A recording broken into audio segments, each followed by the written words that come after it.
क्रांती news, आवाज सर्वसामान्यांचा।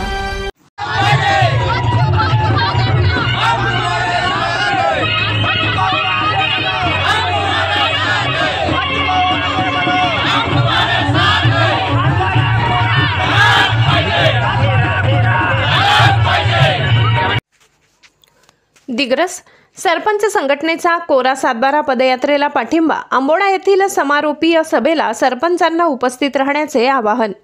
दिग्रस तालुक्यातील वसंतनगर येथे दिनांक 12 जुलै रोजी माजी मंत्री माननीय ओमप्रकाश उर्फ बच्चूभाऊ कडू यांची भेट घेण्यात आली। यावेळी शेतकऱ्यांच्या कर्जमाफीच्या मागणीसाठी सुरू असलेल्या कोरा सातबारा पदयात्रेला महाराष्ट्र प्रदेश सरपंच संघटनेने अधिकृत पाठिंबा जाहीर केला। संघटनेच्या शिष्टमंडळाने पदयात्रेमध्ये सक्रिय सहभाग नोंदवत या आंदोलनामागील भूमिका स्पष्ट केली। शेतकरी केंद्रस्थानी ठेवून या लढ्याला व्यापक स्वरूप मिळावे ही संघटनेची भूमिका आहे।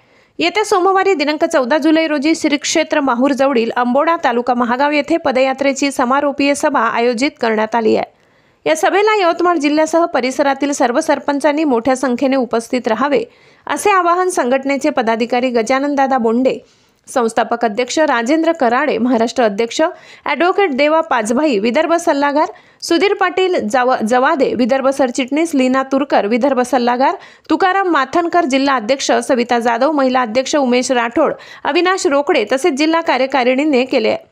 शेतकऱ्यांच्या हक्कासाठी आणि कर्जमाफीच्या मागणीसाठी सुरू असलेल्या या लढ्याला गाव पातळीवरील नेतृत्वाचा सक्रिय पाठिंबा मिळत असल्याने यामध्ये अधिक बळ मिळेल असा विश्वास व्यक्त करण्यात येत आहे। महाराष्ट्र क्रांती न्यूज प्रतिनिधी प्रमोद मेटांगे, यवतमाळ। अशाच नवनवीन बातम्या पाहण्यासाठी आमच्या महाराष्ट्र क्रांती न्यूज या YouTube चॅनलला लाईक करा, सबस्क्राइब करा आणि बेल आयकॉनला प्रेस करा।